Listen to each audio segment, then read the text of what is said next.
La dignité par le travail subi, selon Macron, ou par la vie paisible et libre du Bouddha.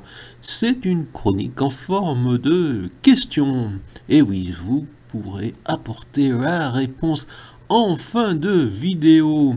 Si Monsieur Macron avait clairement annoncé son intention d'emmerder au maximum les non-vaccinés, il n'a pas proclamé sa volonté d'emmerder au maximum les bénéficiaires du RSA, mais de leur permettre d'atteindre la dignité par le travail subi.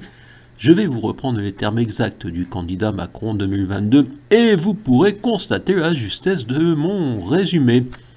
Je considère ridicule cette prétention de transformer la dignité en une qualité obtenue par le travail subi.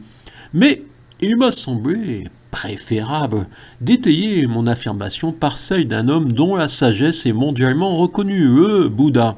Le Bouddha s'exprima ainsi dans un exemple donné à un roi. Un serviteur exauce tous les ordres et tous les caprices de son maître, du lever au coucher du soleil. Jusqu'au jour où il se demande « Mon maître et moi sommes également des êtres humains. Pourquoi devrais-je accepter qu'il profite de moi ?» 2500 ans plus tard, vous pouvez remplacer maître par actionnaire, mais finalement, la philosophie reste identique. Le Bouddha continuait. Le serviteur décide alors d'abandonner sa vie de domestique et de mener l'existence errante d'un bhikkhu, terme que l'on pourrait traduire par moine mendiant.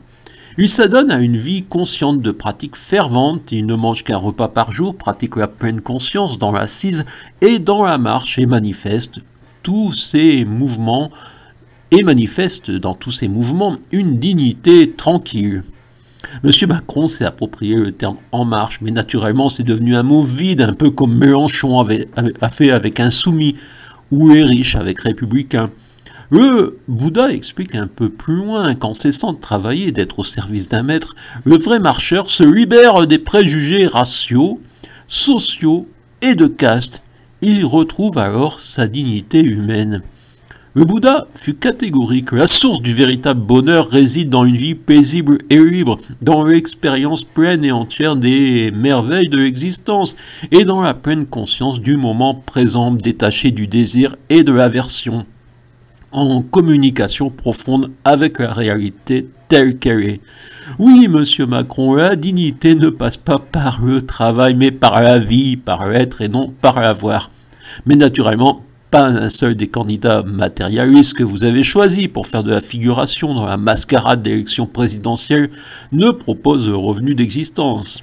Monsieur Macron a dit « Il y aura dans cette réforme l'obligation de consacrer 15 à 20 heures par semaine pour une activité permettant d'aller vers l'insertion professionnelle, soit de formation en insertion, soit d'emploi. » Mais attention, il se prétend moins à droite que Nicolas Dupont-Aignan, par exemple.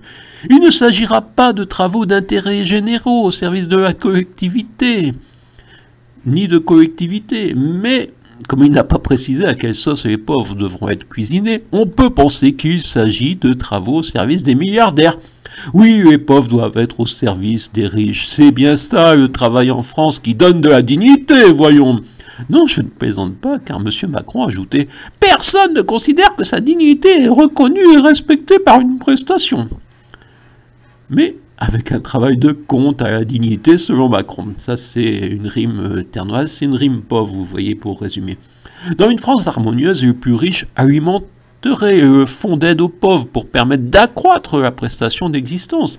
Dans une France harmonieuse, naturellement, les plus riches le seraient nettement moins qu'aujourd'hui, car la communauté saurait fixer des limites et chacun comprendrait l'absurdité d'amasser plus que de nécessaire.